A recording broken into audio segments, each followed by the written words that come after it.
Hello friends, welcome and welcome back to my YouTube channel. तो आज के इस वीडियो में हम देखने वाले हैं केमिस्ट्री के बहुत ही ज़्यादा इंपॉर्टेंट टॉपिक के बारे में।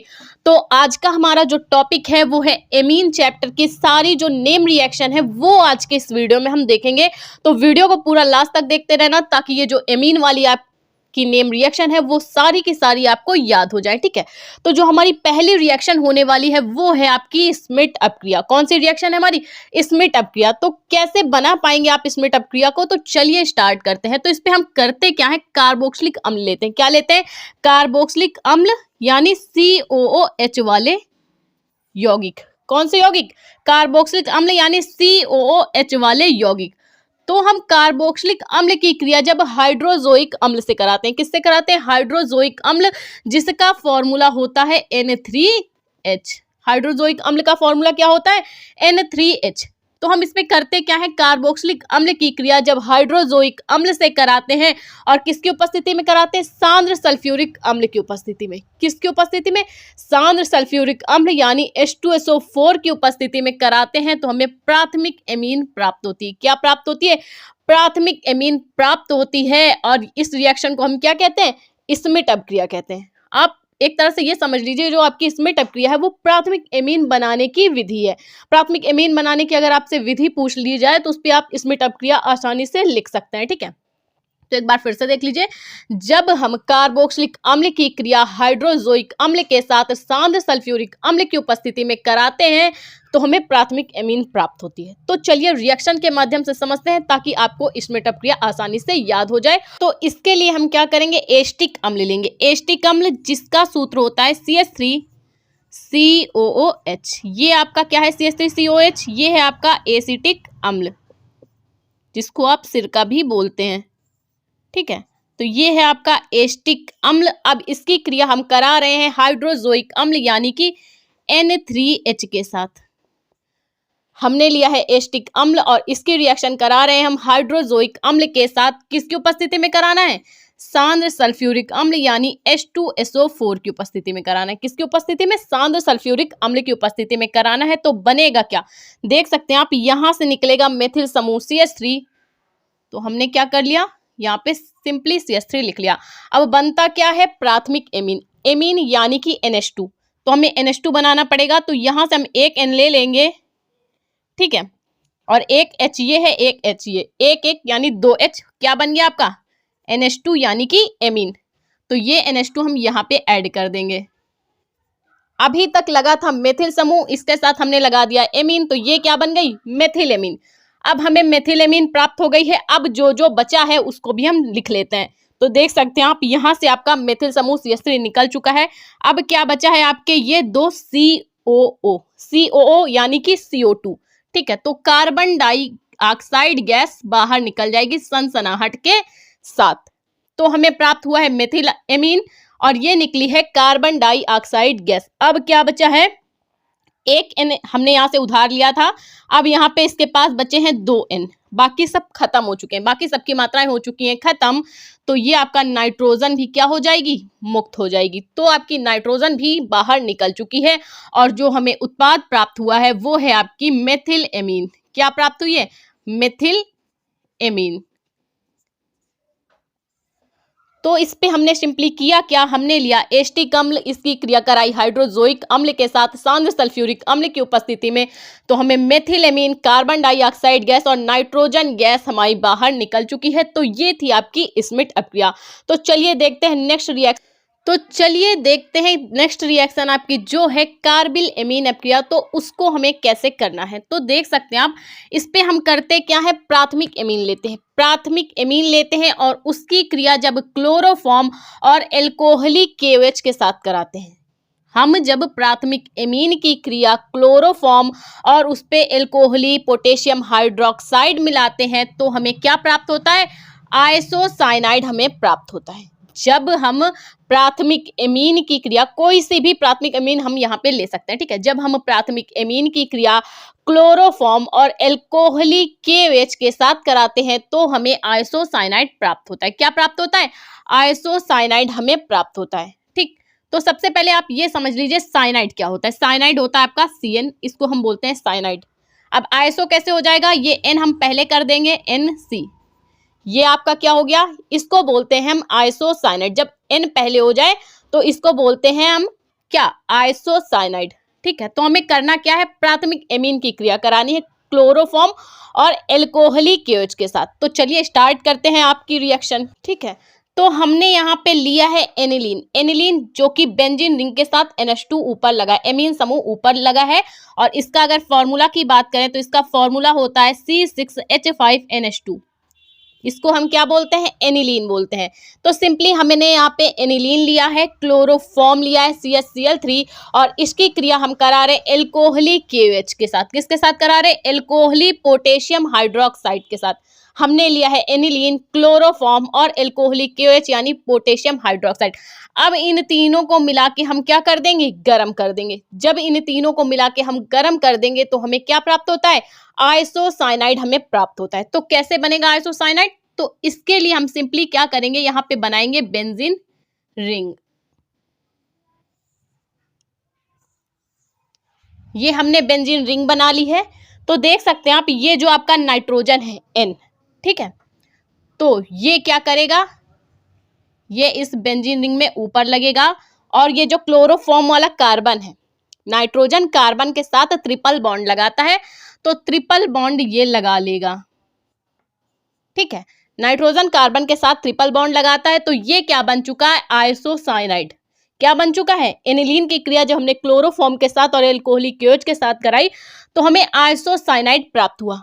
तो आइसोसाइनाइड तो हमें प्राप्त हो चुका है। अब जो चीज बचा है वो हम आगे लिख लेते हैं। तो हमें करना क्या होगा, ये हम KCl लिख सकते हैं, और यहाँ पे है 3 क्लोरीन, 3 भाग क्लोरीन के हैं, तो हमें जब 3 भाग पोटेशियम लेंगे तब तो यहाँ पे पोटेशियम क्लोराइड बनेगा। तो हम यहाँ पे क्या करा लेते हैं, 3 से गुणा करा लेते हैं। ठीक, अब यहाँ पे हमने 3 से गुणा करा लिया, तो यहाँ पे क्या बचेगा, 3 भाग पोटेशियम क्लोराइड बच गया। ठीक, यहाँ पे 3 भाग पोटेशियम क्लोराइड बच गया। अब जो चीज और बचा है उसको हम आगे लिख लेते हैं। तो देख सकते हैं आप, 3 भाग पोटेशियम यहाँ से निकल गया, 3 भाग यहाँ से क्लोरीन निकल गया, कार्बन भी यहाँ का निकल चुका है। ठीक, अब क्या बचा है, एक हाइड्रोजन ये है, एक हाइड्रोजन ये है, 2 ये, 3 3 6 और 3 O, 6 हाइड्रोजन है, हाइड्रोजन के हैं 6 भाग, और ऑक्सीजन है आपका 3। तो अगर हम 3 से गुणा करा दें तो ये क्या हो जाएगा, 3 भाग जल के बन जाएंगे। ठीक है, 3 दूनी 6, तो यहां से हो जाएगा 3H2O।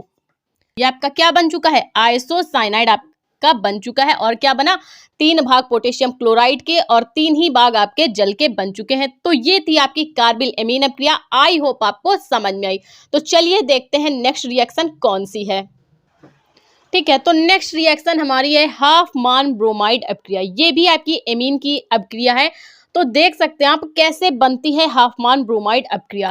तो इस पे हमें करना क्या है, जब हम एमाइड की क्रिया ब्रोमीन तथा प्रबल क्षार के साथ कराते हैं, जब हम एमाइड की क्रिया ब्रोमीन तथा प्रबल क्षार के साथ कराते हैं तो हमें प्राइमरी एमीन यानी कि प्राथमिक एमीन प्राप्त होती है। जब हम किसी भी एमाइड की क्रिया ब्रोमीन और प्रबल क्षार के साथ कराते हैं, कोई सा भी आप प्रबल क्षार ले सकते हैं, चाहे आप पोटेशियम हाइड्रोक्साइड ले लीजिए, चाहे फिर आप सोडियम हाइड्रोक्साइड यानी कि NaOH भी ले सकते हैं। ठीक है, तो जब हम एमाइड की क्रिया ब्रोमीन तथा प्रबल क्षार के साथ कराते हैं तो प्राथमिक एमीन हमें प्राप्त होती है। तो रिएक्शन के माध्यम से समझेंगे ताकि ये आपको हाफमान ब्रोमाइड अपक्रिया आसानी से याद हो जाए। ठीक है, तो चलिए स्टार्ट करते हैं। तो इसके लिए हमें करना क्या होगा, हम ले लेंगे क्या, ये जो आपकी एमाइड होती है वो कैसे तत्व होते हैं, RCONH2, इसको हम बोलते हैं एमाइड। तो आप जानते हैं R क्या है, R है एल्किल समूह। ठीक है, तो हम इसके लिए एल्किल में क्या ले सकते हैं, चाहे आप मेथिल समूह CH3 ले लीजिए, या फिर आप बेंजीन समूह C6H5 ले लीजिए। जिस पे भी आप लगा देंगे, जैसे आप मेथिल के साथ लगाते हैं तो क्या बन जाएगा, एमाइड बना लेगा। ठीक है, अगर आप लगाते हैं CH3CONH2 तो ये हो जाएगा आपका एस्टामाइड। कौन सा एमाइड बनाएगा, एस्टामाइड। और अगर बेंजीन वाला C6H5 लगा देते हैं, C6H5CONH2, तो वो हो जाएगा आपका बेंजामाइड। ठीक है, तो हम क्या कराएंगे, एस्टामाइड की। ठीक है, हम लेंगे CH3CO NH2, हम लेंगे एस्टामाइड CH3CONH2। एस्टामाइड की क्रिया ब्रोमीन तथा प्रबल क्षार के साथ कराएंगे तो हमें प्राथमिक एमीन कौन सी प्राप्त होगी वो देखते हैं। तो इसके लिए हमने क्या किया है, लिया है आपका मेथिल समूह CH3CONH2। क्या लिया है, CH3CONH2। ये आपका क्या है, ये है एसिटामाइड। ये आपका क्या है, एसिटामाइड है। अब इसकी क्रिया हम कराएंगे ब्रोमीन के साथ, और किसके साथ कराएंगे, प्रबल क्षार। हम ले रहे हैं यहाँ पे पोटेशियम हाइड्रोक्साइड। तो हमने यहाँ पे क्या किया है, पोटेशियम हाइड्रोक्साइड KOH ले लिया है। अब इन तीनों को मिला के हम क्या कर देंगे, गर्म कर देंगे। हमने यहाँ पे लिया है एस्टामाइड CH3CONH2 और लिया है आपका ब्रोमीन, और क्या लिया है, एल्कोहलिक KOH। ठीक है, एल्कोहलिक KOH लिया है। अब तीनों को मिला के हम क्या करेंगे, गर्म करेंगे। तो CH3NH2, ठीक है, यहां से हमने ले लिया ये मेथिल समूह CH3, और यहां से ये हमने ले लिया एमीन। ठीक है, ये मेथिल और एमीन मिला के ये क्या बन गया, मेथिल एमीन। कौन सी प्राथमिक एमीन हमें प्राप्त हुई है, यहां पे हमें मेथिल एमीन प्राप्त हो चुकी है। अब जो बचा है उसको आप आगे लिख दीजिए।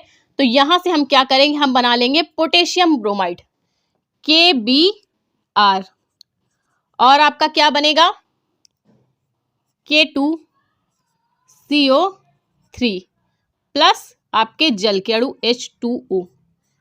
ये तो अभी हमने ऐसे ही लिखा है। ठीक है, अब हमें यहाँ पे रिएक्शन बैलेंस करनी है। तो कैसे बैलेंस करेंगे, देख सकते हैं आप, ब्रोमीन के कितने हैं, 2 भाग हैं, और यहाँ पे पोटेशियम कितना है, 1 भाग है, और ब्रोमीन लगा हुआ है।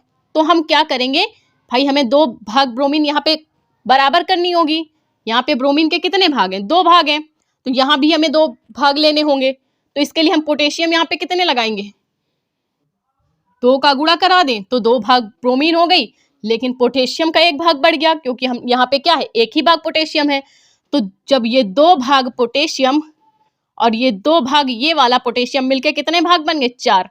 तो यहाँ हम कितने का गुणा करा दें ताकि पूरी रिएक्शन आपकी हो जाए बैलेंस।